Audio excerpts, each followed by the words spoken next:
Hey guys, this is the MMA breakdown. I'm back with my predictions for UFC Fight Night 60, Henderson versus Thatch. Ben Henderson just stepping in recently on short notice to fight Brandon Thatch, filling in for Stephen Thompson. I think that's the best thing that could have happened to this card. The original main event I wasn't really that excited for. Thatch versus Thompson, not a bad fight.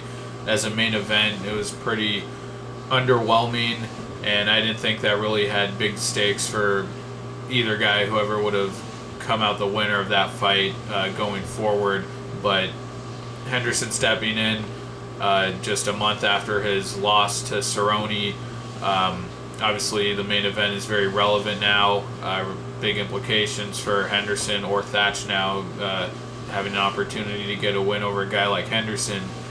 But even though I wasn't looking forward, I didn't think the main event was a great one. I was actually really looking forward, and still am, to the rest of the card. There are a lot of really fun matchups here. Not relevant fights really at all. Not fights where one guy is really going to take a big step up. But Dan Kelly, Patrick Walsh, Max Holloway versus Cole Miller, Ray Borg and Chris Kelades. I think these are all really fun fights. Nick Lentz on the undercard, on the preliminary card.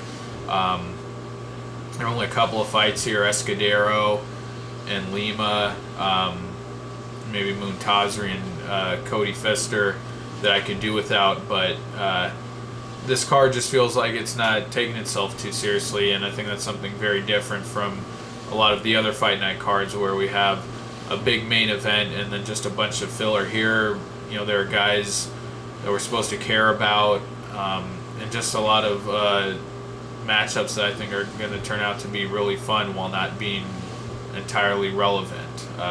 So I'm actually kind of looking forward to this card. But starting off with the UFC Fight Pass preliminary card at lightweight, James Muntazri versus Cody Pfister. Pfister, a newcomer, and Muntazri lost his debut to Joe Ellenberger. I think a lot of people felt he should have won that decision, had Ellenberger in big trouble on multiple occasions in that fight. Seemed to be a really creative striker on the feet and packed a lot of power in his strikes. I thought he was showboating a little bit too much in some points when he could have put Ellenberger away, and had trouble defending the takedown even when Ellenberger was really hurt. So that's my analysis on Muntazri, but with Pfister being a newcomer, I can't make a pick here. Moving on to the Fox Sports 1 preliminary card at flyweight, Zach Makovsky taking on Tim Elliott. Zach Makovsky, I think, was really overhyped. A lot of people were saying that he should have been challenging Mighty Mouse for the title, but I thought he picked up wins over Scott Jorgensen in his UFC debut, and then went over Josh Sampo. But in his last fight against Jussier Formiga, was really exposed, didn't have the grappling chops to hang with Formiga on the ground. Tim Elliott, I think he's a pretty solid fighter, but took on the elite of the elite flyweights in his last two fights. Joseph Benavidez and Ali Bagotinov. Got finished by Benavidez, but was really ballsy in the fight. Right from the opening bell, attacked Benavidez on the ground, got him in a crucifix position briefly, and had a win over Louis Gaudino and Jared Papazian. Wins over those guys where he used some really good wrestling, transitioned well between the striking and wrestling, was able to get the takedown effectively, and even competed well with John Dodson in his UFC debut. So I think Elliott is a really good fighter who hasn't had a chance to really shine against guys at his own level. And I think he's going to have a chance to do that here. Makovsky, I could see being the better wrestler, but on the feet, I think Elliott will have the speed advantage. This is a lot more movement, although Makovsky's striking looked pretty solid against Scott Jorgensen. But on the ground, I just see Elliott being the more active fighter. I think he can win in the scrambles, and I think he can get Elliott in some bad positions like Formiga did. So I see Elliott winning a decision here. Moving on to featherweight, Chad Skelly versus Jim Alers. Another really fun matchup. Jim Alers, looking forward to seeing him again. Fought Alan O'Meara in his debut, got a decision there. I don't remember a whole lot about the fight. It was competitive. I remember him looking decent on the feet and getting some takedowns.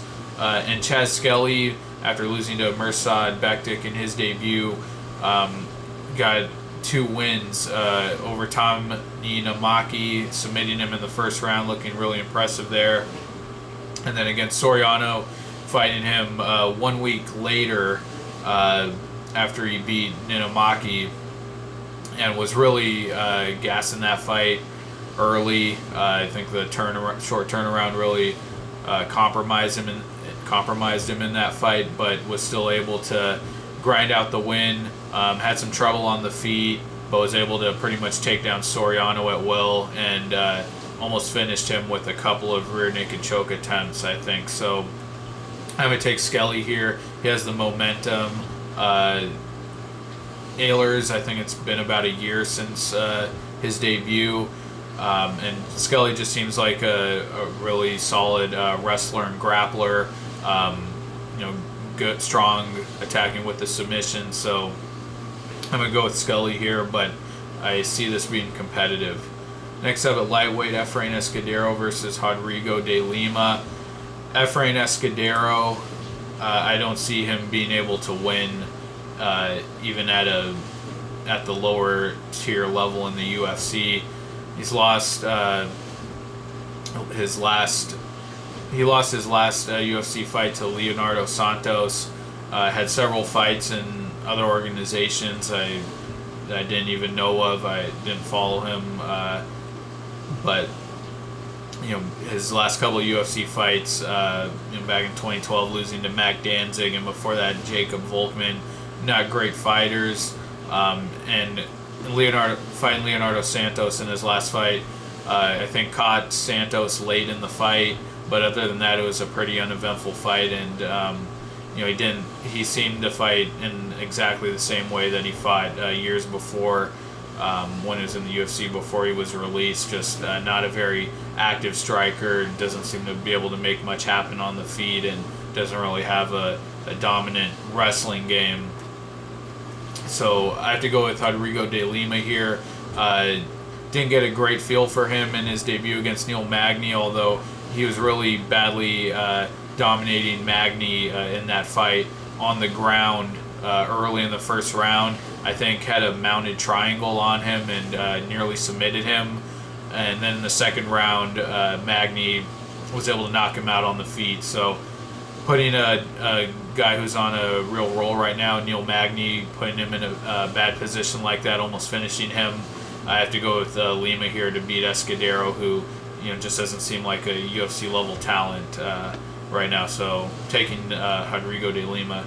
And then the last fight on the preliminary card, featherweight Nick Lentz versus Levan Makashvili, another newcomer filling in on short notice for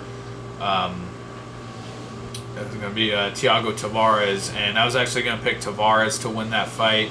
I'm not going to make a pick here, although I would assume Nick Lentz could win this. But I have to say, I think Nick Lentz is a bit of an overrated fighter at featherweight. Has wins over decent competition in Hakran Diaz and Manny Gamburian. Was competitive with Mendez, kind of, not really actually. Didn't get finished in that fight. Mendez wasn't as dominant as he had been against some other guys, but I think Mendez was sick in that fight. But really, his only really dominant win was against Eiji Mitsuoka in his featherweight debut. And, I think, if I'm not mistaken, that guy was released after that loss. That's the only fight he's finished at featherweight. Against Nunez and Diaz was out wrestling both those guys for the first 2 rounds, pretty dominant, and then in the third round, or at least against Diaz, I remember, was having a lot of trouble on the feet and seemed to almost get finished in that third round. Against Diego Nunes, also I thought that every time the fight was on the feet, Nunes had a big advantage and seemed like Lentz was just about to be finished. And when he gets guys on the ground, isn't really able to keep them there and do a whole lot with it. Same thing against Manny Gambirian in his last fight. Wasn't terribly dominant with the wrestling. Still not a great striker. And Gambirian even managed to rock him at one point. So I just say that to say I think Lentz is a bit overrated. I don't think he's a top contender at featherweight. But I would assume that he can win this unless Makashvili is some great unknown talent. But I won't make a pick there. And moving on to the main card, flyweight Ray Borg versus Chris Kelades. I think this is going to be a really awesome flyweight fight. Ray Borg, I was really impressed with him in his debut against Dustin Ortiz. I actually scored that fight for him. I thought it was real close. Is able to take the back extremely well. Gets the hooks in and the choke simultaneously. Did that several times against Ortiz, but wasn't able to maintain control. Got put on his back. It was kind of a back and forth grappling match, but real competitive. Lost to Ortiz, and then in his last fight against Shane Howell, right from the opening bell, I think got in range, landed a jab or a cross, landed one shot, and then took him down and submitted him with ease very quickly in the first round. So looks like a real strong talent, strong grappler. Chris Kelades had a really good performance also against Patrick Houlihan in his debut. And Houlihan is also a strong grappler. Just showed that in his last fight and in his debut fight against Josh Sampo. And Kelades was really able to negate the submission offense of Houlihan, and on the feet was doing really well also. Ray Borg, super young, and I think he has really great potential. But I think Kelades just seemed to have the more well-rounded game right now. So I'm actually going to take Kelades here. That's probably an unpopular pick, but the way Borg kind of wasn't able to really maintain back control and dominant positions against Ortiz, I think Kelades showed really strong grappling in his fight. So I see him just kind of being more well-rounded here against Borg. So I'm going to take Kelades here. Moving on to lightweight fight, Michel Prazeres versus Kevin Lee. Another really intriguing fight that I'm really looking forward to. I'm leaning towards Prazeres here. Kevin Lee, really explosive, has great athleticism. Showed that in his last fight against John Tuck. His fight before that against Jesse Ronson was a completely different fight. That was really a stalemate fight. A lot of fence work in that fight. And against Al Iaquinta had a real back and forth brawl. I think had Iaquinta in a knee bar in that fight. And was pretty competitive, but looked great in his last fight against John Tuck. But Michel Prazeres, real strong grappler. I thought he won against Paulo Thiago in his debut, but lost the decision there. And then had wins over Jesse Ronson as well, common opponent. And then beat Mirbek Taisumov in his last fight. And Taisumov is on a roll right now. And considering how dangerous that guy is on the feet, and considering that Prazeres was able to pretty effectively impose his wrestling and grappling game on him, really shut down his offense, that's why I'm taking him here against Kevin Lee. I think Lee's a better athlete. I think he'll be more successful with the stand-up. I think he can push a harder pace, but Prazeres, I think, is just a little better at that clinch game and pushing guys up against the fence, attempting the takedown and securing it. I think Prazeres is going to win here. Just be a little more a little better at getting Lee down and winning in those positions against the fence. So I'm going to take Prazeres. Next up at middleweight, Dan Kelly versus Patrick Walsh. Another fight that I think is just really fun. Two guys that only the hardest of the hardcore fans will be familiar with. Dan Kelly was from Tough Nations. I actually didn't get to see his fight, but lost to the eventual finalist Sheldon Westcott by submission, I believe. And Patrick Walsh, veteran of Tough 19. Dan Kelly looked awesome in his debut against Luke Zacharich, a pretty low-level opponent. And I didn't know anything about this guy, but the way he took him out, I just thought was really great. It was really fun. Pressuring him on the feet, throwing big haymakers, closing the distance, and able to get Zacharich down, and then pretty quickly and easily submitted him with the Kimura. Patrick Walsh, very limited striking, kind of throws his strikes very awkwardly, has a weird form. In the house, fought Corey Anderson, and I actually thought he won that fight. He can really take a lot of damage and really kind of tough it out on the feet, although his technique, like I said, is really quite poor, but a really gritty wrestler. That's how he won his first fight in the house. And against Dan Spawn, fellow castmate in the Tough 19 finale, was able to get the win over him with his wrestling. And Dan Spawn, I thought, was a lot better athlete and was going to challenge him on the feet, but Walsh just very methodically was able to take him down and really maintain top position and just wear on him with methodical ground and pound.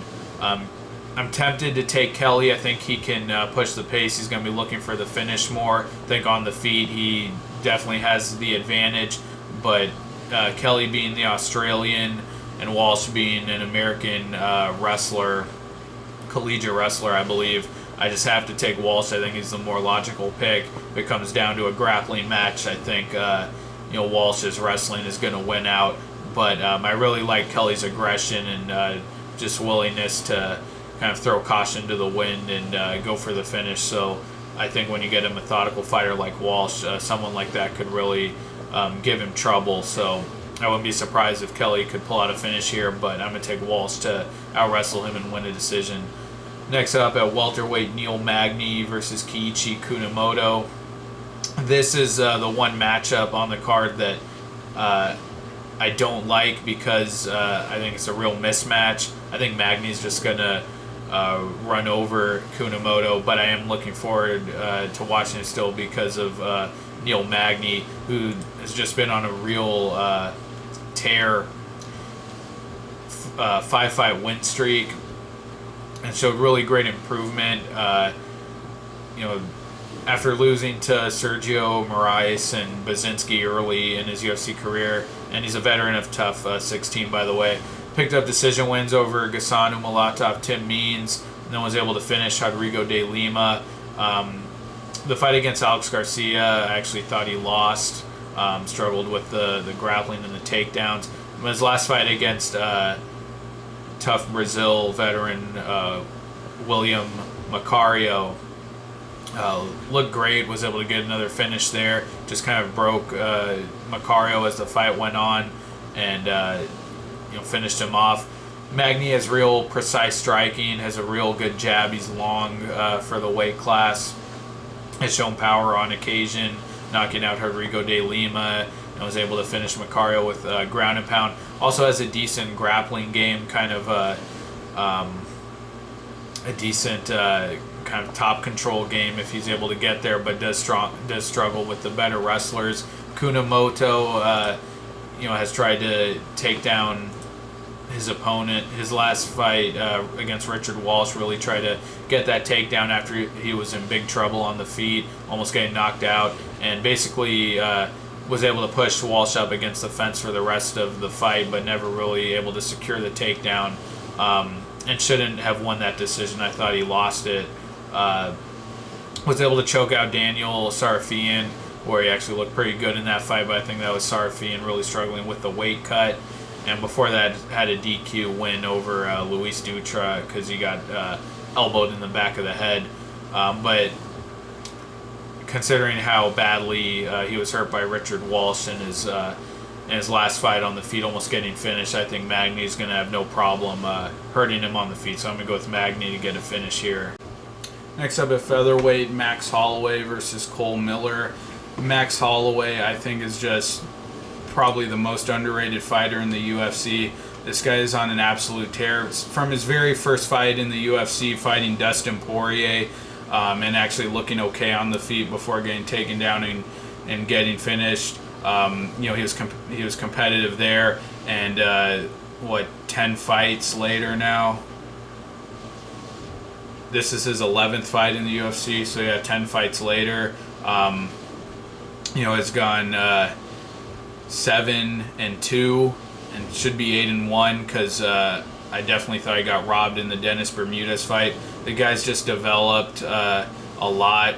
His striking is really great. He's a really kind of innovative, dynamic striker.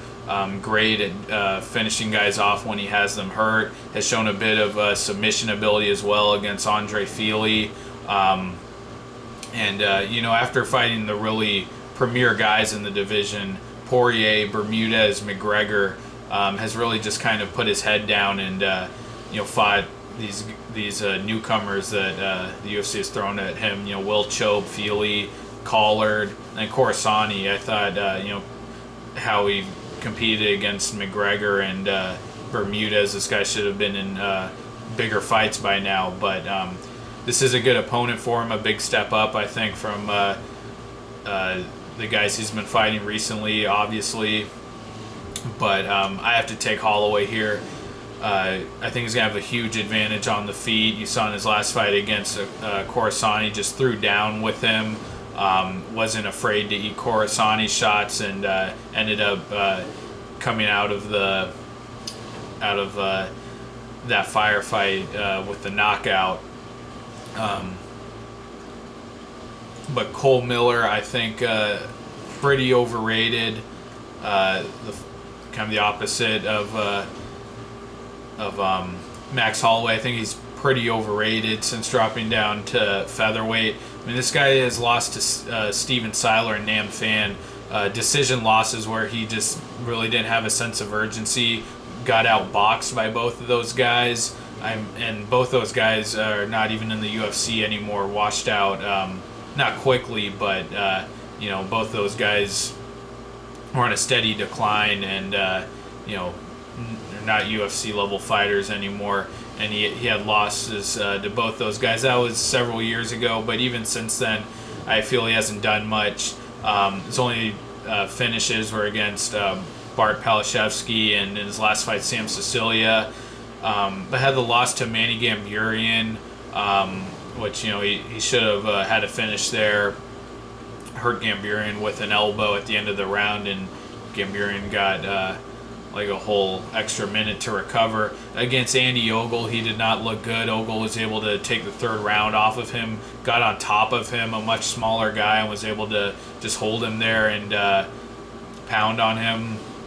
Against Sicilian, his last fight looked great, showed a sharp jab, really jabbed up Sicilia, dropped him, and jumped on the rear naked choke, finishing him in the second round. But Sicilia, I think, I think he's a pretty bottom level fighter in the UFC. So I just haven't been impressed with Cole Miller for a long time, really since he was at lightweight many years ago. And he's been outboxed before by far inferior strikers than Max Holloway, and I think Holloway's just gonna really outstrike him badly here. I don't see Miller getting finished because he is pretty durable, but I think Holloway just kind of walks over him. And then the main event, Ben Henderson versus Brandon Thatch. Really intriguing matchup. Just considering, Henderson's loss to Donald Cerrone just a month ago, the 1 month turnaround, and the new weight class. And I'm glad that Henderson filled in here because I really wanted to comment on his last fight against Donald Cerrone, but I didn't do a recap, so I wasn't able to do that. But I mean, what has happened to Ben Henderson's game? He just seems very timid, pretty inactive, doesn't commit to anything. And I know when he was champion, you know, a lot of people were they felt that way about him. It wasn't exciting. Although I thought his fight against Nate Diaz was one of the most dominant performances ever in UFC history. I mean, dropped Diaz several times on the feet, took him down. But what happened to this guy's wrestling? Against Cerrone, didn't really have a serious takedown attempt, not once. You know, got out wrestled by Josh Thompson, but I mean, do people remember the fights against Clay Guida and Jim Miller on Henderson's rise to the title? I mean, he took Jim Miller took him down over and over again, and bloodied him up. Was just pounding away on him for the whole fight. And now he just seems to be a very timid striker. I thought the Rustam Kabalov fight, I thought he really returned to form there, and I thought he turned a corner, but in his next fight, just barnstormed by Rafael dos Anjos right from the opening bell, and just couldn't deal with the pressure and folded there. Early stoppage, but I thought it was legitimate. And then against Cerrone, like I said, just not going for the takedowns. Didn't seem to have a sense of urgency, and it was a very uneventful fight. Just seemed like he was point fighting out there, and it's not like he looked bad. He was doing some crafty stuff on the feet, the jabs to the thigh, which he used against Nate Diaz, and the side kicks to the thigh. I thought all that stuff, was good, but he just doesn't seem to understand that he has to do more than that to win. And that I think can be a big problem for him against Brandon Thatch. Thatch, just stormed Justin Edwards and Paulo Thiago in his 2 UFC fights. Took them out both, I believe, in the first round. But a super aggressive fighter. Obviously, I don't think it's fair to even compare his resume to Henderson's. Former champion, and Henderson is been at this elite level for a long time now, and fighting well against elite guys. But Henderson, that loss to Rafael dos Anjos, I think he's just shown that that aggression and pressure is enough to finish him. And with the new weight class, who knows how that's going to affect him. I never felt that he was really that big for lightweight. And also the 1 month turnaround, that could be a big problem as well. He could, not have fully recovered and not have optimal cardio for this fight. But I think Henderson is just, you have to go with him on paper. Former champion, like I said, experience against elite fighters. And I think he will have a technical advantage on the feet with all that, the new crafty striking he likes to implement. But I just really worry about that aggression, that pace, and just willingness to brawl that Thatch has. And I think I could really see him winning this fight against Henderson. I think that pressure could really be too much, especially considering the new weight class. So I want to take Henderson. I think that's a safe, logical pick, but I just really don't like his inactivity, how hesitant he is on the feet, and really not using that wrestling like he used to. So I have to go with Thatch here. I think that pressure really wins out. I don't think he'll finish Henderson, but I definitely think he'll have his moments where he has him hurt, and will do enough to win a decision here. So I'm going with Thatch. Alright guys, those are my predictions for UFC Fight Night 60, Henderson versus Thatch. Thank you for watching. Like the video, comment, challenge me on any of my picks, subscribe to my channel, and I'll be back with my predictions for Fight Night 61, Bigfoot versus Mir, which just seems to be completely flying under the radar, and for good reason. It's a fairly awful card. And then I'll be back at the end of the month with my predictions for the pay-per-view 184, which is now Rousey versus Ngannou. All right, guys, take care, and I'll see you next time. Bye.